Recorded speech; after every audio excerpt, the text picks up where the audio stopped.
संतोषी माता व्रत की पौराणिक कथा के अनुसार एक बार एक बुढ़िया थी। उसके 7 पुत्र थे। 6 कमाने वाले थे और एक निकम्मा था। बुढ़िया माँ 6 पुत्रों की रसोई बनाती, भोजन कराती और उसके पीछे से जो कुछ भी बच जाता वो 7वें को दे देती। 7वां बेटा बहुत भोला भाला था, मन में कुछ भी विचार नहीं करता था। एक दिन अपनी पत्नी से बोला, देखो मेरी माता का मुझ पर कितना प्यार है। तो बहू बोली, क्यों नहीं, सबका जूठा बचा हुआ तुमको जो खिलाती है। तो बेटा बोला, भला ऐसा भी कहीं हो सकता है, मैं जब तक अपनी आंखों से न देखूं मान ही नहीं सकता। बहू ने हंसकर कहा, तुम देख लोगे तब तो मानोगे। और कुछ दिनों के बाद कोई बड़ा त्योहार आया। घर में 7 प्रकार के भोजन और चूरमा के लड्डू बने। वह जांचने को सिरदर्द का बहाना बनाकर पतला कपड़ा सिर पर ओढ़कर रसोई घर में ही सो गया और कपड़े में से सब देखता रहा। 6 भाई भोजन करने के लिए आए। उसने देखा कि माँ ने उनके लिए सुंदर सुंदर आसन बिछाए हैं, 7 तरह की रसोई परोसी है। वह सारे पुत्रों को आग्रह करके जिमाने लगी। 7वां बेटा यह सब देखता रहा। 6 भाई भोजन करके उठे, तब माता ने उनकी जूठी थालियों में से लड्डुओं के टुकड़ों को उठाया और एक लड्डू बनाया। जूठन साफ करके बुढ़िया ने अपने बेटे को पुकारा, उठो बेटा, 6 भाई भोजन करके चले गए, अब तू ही बाकी है, उठना, कब तक खाएगा। तो 7वां बेटा कहने लगा, माँ मुझे भोजन नहीं करना, मैं परदेश जा रहा हूँ। माँ ने कहा, कल जाता हो तो आज ही चला जा। वह बोला, हाँ आज ही जा रहा हूँ। ऐसा कहकर वह घर से निकल गया। चलते समय उसे अपनी पत्नी की याद आई, तो वह गौशाला में उपले थाप रही अपनी पत्नी के पास जाकर बोला, हम जावे परदेश को, आवेंगे कुछ काल, तुम रहियो संतोष से, धर्म आपनो पाल। तब वह बोली, जाओ पिया आनंद से, हमरू सोच हटाए, राम भरोसे हम रहे, ईश्वर तुम्हें सहाय। देख निशानी आपकी, देखूं धरू में धीर, सुध हमरी मति बिसारियो, रखियो मन गंभीर। तब वह बोला, मेरे पास तो कुछ भी नहीं, ये अंगूठी है सो ले लो और अपनी कुछ निशानी मुझे दे दो। तो पत्नी बोली, मेरे पास क्या है, ये गोबर भरा हाथ है। ऐसा कहकर उसकी पीठ में गोबर के हाथ की थाप उसने लगा दी और 7वां बेटा चल दिया। चलते चलते दूर देश में जा पहुंचा। वहां पर एक साहूकार की दुकान थी जिसे एक नौकर की जरूरत थी। तब वह उस लड़के से बोला कि तुम मेरे वहां रह लो। लड़के ने पूछा, तुम मुझे तनख्वाह क्या दोगे। तो साहूकार ने कहा कि काम देखकर दाम मिलेंगे। इस प्रकार साहूकार की नौकरी उस लड़के को मिल गई। अब वह सवेरे 7 बजे से रात तक नौकरी करने लगा। कुछ ही दिनों में दुकान का सारा लेन देन, हिसाब किताब, ग्राहकों को माल बेचना, साहूकार की दुकान का सारा काम वह करने लगा। साहूकार के यहाँ 7-8 नौकर थे। अब वे सब चक्कर खाने लगे कि ये तो बहुत होशियार हो गया है। सेठ ने भी उसका काम देखा तो 3 महीने में उसे अपनी दुकान के आधे मुनाफे का साझीदार बना लिया। वह 12 वर्ष में ही नामी सेठ बन गया। साहूकार मालिक सारा कारोबार उस पर छोड़कर एक बार बाहर चला गया। अब उसके पीछे उसकी पत्नी पर जो बीती उसे सुनो। सास ससुर उसे बहुत दुख देने लगे। सारी गृहस्थी का काम करके उसे लकड़ी बीनने के लिए जंगल में भेज देते। इसी बीच घर में रोटियों के आटे से जो भूसी निकलती उसकी रोटी बनाकर उसके लिए रख दी जाती। फूटे नारियल के खोपरे में पानी भर दिया जाता। इस तरह उसके दिन बीत रहे थे। एक दिन छोटी बहू लकड़ी लेने जा रही थी कि रास्ते में बहुत सी महिलाएं संतोषी माता का व्रत करती दिखाई दी। वह वहां खड़ी होकर कथा सुनकर बोली कि बहन, तुम यह किस देवता का व्रत कर रही हो और इसे करने से क्या फल मिलता है? इस व्रत के करने की क्या विधि है? अगर तुम अपने व्रत का विधान मुझे समझाकर कहोगी तो मैं तुम्हारा बड़ा एहसान मानूंगी। तब उनमें से एक स्त्री बोली कि सुनो बहन, ये संतोषी माता का व्रत है। इसके करने से निर्धनता दरिद्रता का नाश हो जाता है, घर में लक्ष्मी जी आती है, मन की चिंता दूर हो जाती है, घर में सुख होने से मन को प्रसन्नता और शांति मिलती है, निसंतानों को संतान मिलती है, पति यदि बाहर गया हो तो जल्दी वापस आ जाता है, कुंवारी कन्या को अच्छा वर मिलता है, राज द्वारे में बहुत दिनों से मुकदमा चलता हो तो खत्म हो जाता है, सभी तरह की सुख शांति होती है, घर में धन जमा होकर पैसा जायदाद का लाभ होता है, रोग दूर हो जाता है और जो कुछ भी मन में कामना हो वह सब इस व्रत की कृपा से पूरी हो जाती है, इसमें बिल्कुल भी संदेह नहीं। तो वह पूछने लगी कि बहन, ये व्रत कैसे किया जाता है, ये भी बताओ तो बड़ी कृपा होगी। तब वह स्त्री कहने लगी, 1.25 रुपए का गुड़ चना लेना, इच्छा हो तो 5.25 रुपए का लेना या 11.25 का भी ले सकते हो। बिना परेशानी, श्रद्धा और प्रेम से जितना बन सके सवाया लेना। 1.25 रुपए से 5.25 रुपए और इससे भी ज्यादा शक्ति और भक्ति के अनुसार लेना। हर शुक्रवार को निराहार रहकर कथा कहना सुनना। इसके बीच में क्रम टूटे नहीं, लगातार नियम का पालन करना। सुनने वाला कोई ना मिले तो घी का दीपक जलाकर उसके आगे जल के पात्र को रखकर अपनी कथा कहना, परंतु नियम नहीं टूटना चाहिए। जब तक कि मनोकामना पूर्ण ना हो जाए नियम का पालन करना, और मनोकामना पूर्ण हो जाने पर ही व्रत का उद्यापन करना, बीच में मत करना। उद्यापन में 2.5 सेर आटे का खाजा और इसी हिसाब से खीर और चने का साग बनाना, 8 लड़कों को भोजन कराना, जहाँ तक मिले देवर, जेठ, भाई, बंधु या परिवार के लड़के को ही लेना, ना मिले तो रिश्तेदार और पड़ोसियों के लड़के बुलवाना, उन्हें भोजन कराना, यथाशक्ति दक्षिणा देकर माता का नियम पूरा करना। उस दिन घर में कोई खटाई न खाए। यह सुनकर छोटी बहू वापस घर को चल दी। रास्ते में लकड़ी के बोझ को बेच दिया और उन पैसों से गुड़ और चना लेकर संतोषी माता के व्रत की तैयारी करके आगे चली। सामने मंदिर देखकर पूछने लगी, ये मंदिर किसका है? सब कहने लगे संतोषी माता का मंदिर है। यह सुनकर माता के मंदिर में जाकर वह माता के चरणों में लौटने लगी।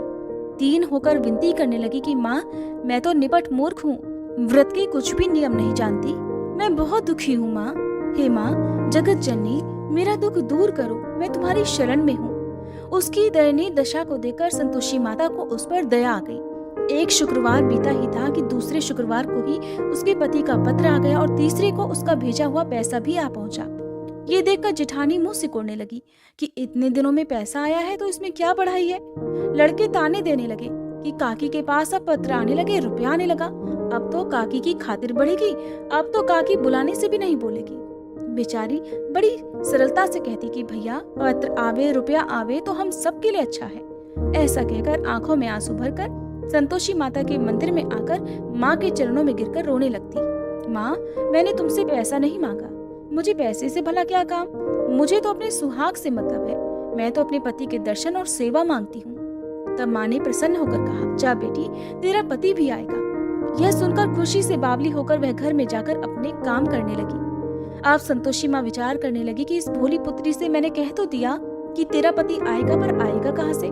वह तो सपने में भी इसे याद नहीं करता। उसे याद दिलाने के लिए मुझे उसके पास जाना पड़ेगा। इस तरह माता बुढ़िया के बेटे के स्वप्न में प्रकट होकर कहने लगी, साहूकार के बेटे, सोता है या जागता है? तो वह बोला, माँ, सोता भी नहीं हूँ, जागता भी नहीं हूँ, बीच में ही हूँ, कहो क्या आज्ञा है? तो माँ कहने लगी, तेरा घर बार कुछ है या नहीं? तो वह बोला, मेरा सब कुछ है माँ, माँ बाप, भाई बहन, बहू, क्या कमी है? तो माँ कहने लगी, भोले पुत्र, तेरी पत्नी वहाँ तेरे घर में घोर कष्ट उठा रही है, तेरे माँ बाप उसे बहुत दुख दे रहे हैं, वह तेरे लिए तरस रही है, तो उसकी सुध क्यों नहीं लेता? तो वह बोला, माँ, ये तो मुझे भी पता है, परंतु मैं जाऊं तो जाऊं कैसे? परदेश की बात है, लेन देन का कोई हिसाब नहीं, कोई जाने का रास्ता नजर नहीं आता, कैसे सेठ जी की दुकान छोड़कर चला जाऊं?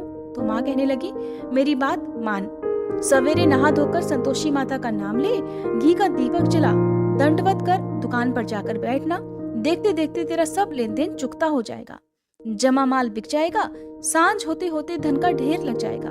सुबह जल्दी उठकर उस लड़के ने अपने सपने की बात सबसे कही। सबने उसकी बात अनसुनी करके मजाक उड़ाना शुरू कर दिया, कहीं सपने भी सच होते हैं क्या? तब एक बूढ़ा बोला, देख भाई, मेरी बात मान, इस प्रकार साच झूठ करने के बदले देवता ने जैसा कहा है वैसा ही करने में तेरा क्या जाता है? सपने की बात मान, स्नान कर, संतोषी माता को दंडवत प्रणाम कर, घी का दीपक जला और दुकान पर बैठ जा। थोड़ी देर में वह क्या देखता है कि देने वाले रुपया लाए और लेने वाले हिसाब लेने लगे। कोठे से भरे सामानों के खरीदार नगद दाम में सौदा करने लगे। शाम तक देखते ही देखते धन का ढेर लग गया। माता का चमत्कार देखकर वह प्रसन्न होकर मन में माता का नाम लेकर घर जाने के लिए तैयार होने लगा। गहना कपड़ा खरीदने लगा और वहाँ के काम से निपटकर वह घर जाने को तैयार हुआ। वहाँ बेचारी पत्नी जंगल में लकड़ी लेने जा रही थी। लौटते समय माँ के मंदिर में विश्राम कर रही थी। वह तो उसका रोजाना रुकने का स्थान था। मंदिर में आराम करते करते दूर से धूल उड़ती देखकर वह माता से पूछने लगी, माँ, ये धूल कैसी उड़ रही है? तो माँ कहने लगी, पुत्री, तेरा पति आ रहा है, अब तू ऐसा कर, लकड़ियों के 3 बोझ बना ले, एक नदी के किनारे रख, दूसरा मेरे मंदिर में और तीसरा अपने सिर पर रख ले। तेरे पति को लकड़ी का गट्ठा देखकर मोह पैदा होगा, वह वहाँ रुकेगा, नाश्ता पानी बना खाकर माँ से मिलने जाएगा। तब तू लकड़ियों का बोझ उतार कर घर जाना और बीच चौराहे में गट्ठर डालकर 3 आवाजें जोर से लगाना, लो सासू जी, लकड़ियों का गट्ठा लो, भूसी की रोटी दो, नारियल के खोपरे में पानी दो, आज घर में कौन मेहमान आया है? माँ की बात सुनकर बहू बहुत अच्छा ऐसा कहकर बड़ी प्रसन्न होकर लकड़ियों के 3 गट्ठर ले आई। एक नदी के तट पर रखा, एक माँ संतोषी के मंदिर में रखा। इतने में ही एक मुसाफिर वहाँ आ पहुँचा। सूखी लकड़ियां देकर उसकी इच्छा हुई कि अब यहीं विश्राम करे और भोजन बना खाकर गांव जाए। इस प्रकार भोजन बनाकर वह वहीं विश्राम करने लगा। उसके बाद गांव को गया, सबसे बड़े प्रेम से मिला। उसी समय बहू सिर पर लकड़ी का गट्ठा लिए वहां पहुंच गई। लकड़ी का भारी बोझ आंगन में डालकर उसने जोर से 3 आवाजें दी।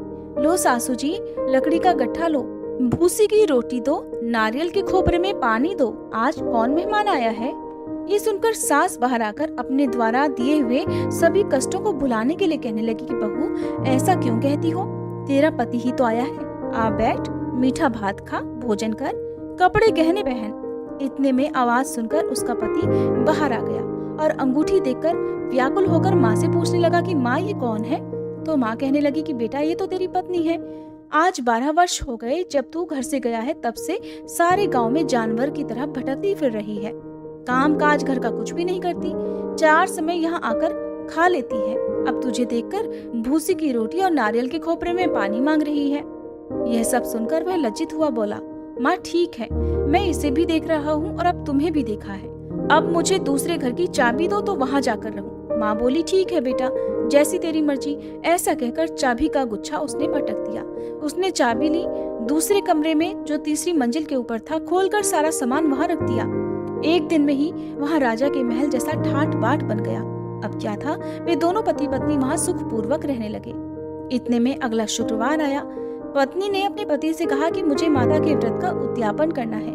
पति कहने लगा बहुत अच्छा, खुशी से करो। वह तुरंत ही उद्यापन करने की तैयारी करने लगी।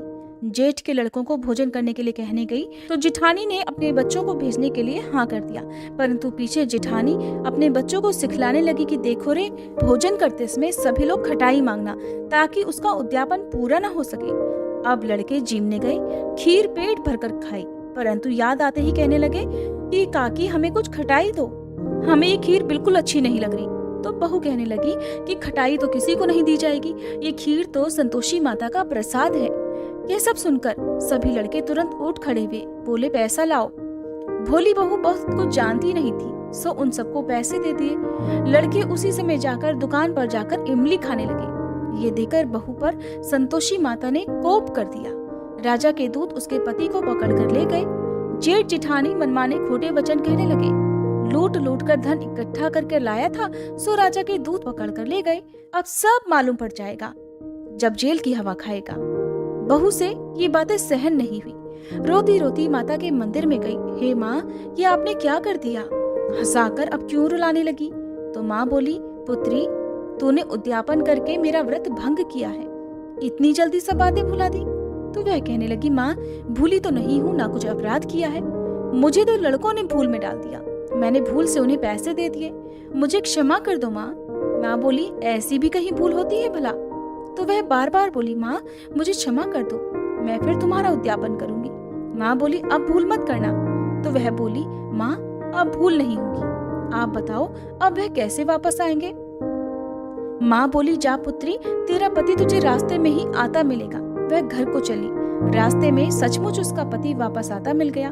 उसने पूछा, तुम कहाँ गए थे? तो वो कहने लगा, इतना धन कमाया है, उसका कर राजा ने मांगा था, वही भरने गया था। तो वह बड़ी खुश होकर बोली, भला हुआ, अब घर चलो।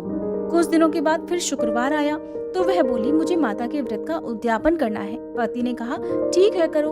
वह फिर से जेठ के लड़कों को भोजन करने के लिए कहने गई। जिठानी ने तो 1-2 बातें सुनाई और लड़कों को फिर से सिखला दिया कि तुम पहले की तरह ही खटाई मांगना। लड़के कहने लगे, हमें खीर खाना नहीं अच्छा लगता, जी बिगड़ता है, काकी कुछ खटाई खाने को देना। तो वह बोली, खटाई खाने को तो नहीं मिलेगी, आना हो तो आओ। वह ब्राह्मणों के लड़के को लाकर भोजन कराने लगी। यथाशक्ति दक्षिणा की जगह 1-1 फल उन्हें दे दिया, जिससे संतोषी माता प्रसन्न हो गई। माता की कृपा होते ही 9वें महीने उसको चंद्रमा के समान एक सुंदर पुत्र प्राप्त हुआ। अपने पुत्र को लेकर वह हर दिन माँ के मंदिर में दर्शन को जाने लगी। माँ ने सोचा कि ये रोज आती है, आज क्यों ना मैं ही इसके घर चलूं, इसका आसरा देखूं तो सही। ये विचार कर माता ने भयानक रूप बनाया। गुड़ और चने से सना हुआ मुख, ऊपर सूंड के समान होठ, उस पर मक्खियां भिनभिना रही थी। दहलीज में पांव रखते ही उसकी सास चिल्लाई, देखो रे, कोई चुड़ैल डाकनी चली आ रही है। अरे लड़को, इसे भगाओ नहीं तो ये किसी को खा जाएगी। लड़के डरने लगे, चिल्लाकर खिड़की दरवाजे बंद करने लगे। छोटी बहू रोशनदान में से ये सब देख रही थी। बड़ी खुशी से पगली होकर चिल्लाने लगी, अरे आज तो मेरी माताजी मेरे घर आई है। ऐसा कहकर वह बच्चे को दूध पिलाने से हटाने लगी। इतने में सास का क्रोध उस पर ही बरस पड़ा। बोली, अरे देखो इसे कैसी उतावली हुई है जो बच्चे को पटक दिया। इतने में माँ की कृपा से जहाँ देखो वहाँ लड़के ही लड़के नजर आने लगे। तो वह बहू बोली, माँ जी, मैं जिनका व्रत करती हूँ ये वही संतोषी माता है। ऐसा कहकर उसने झट से सारे खिड़की दरवाजे खोल दिए। तब सबने माँ के चरण पकड़ लिए और विनती करके कहने लगे, हे माता, हम तो मूर्ख हैं, हम अज्ञानी हैं, हम पापी हैं, तुम्हारी व्रत की विधि हम नहीं जानते। तुम्हारा व्रत भंग करके हमने बहुत बड़ा अपराध किया है। हे माते, अब आप हमारा अपराध क्षमा कर दो। इस प्रकार संतोषी माता प्रसन्न हो गई और माता ने जैसा बहू को फल दिया, हे माता, वैसा ही सबको देना। जो इस कथा को पढ़े और सुने उसके सभी मनोरथ पूर्ण करना। प्रेम से बोलिए।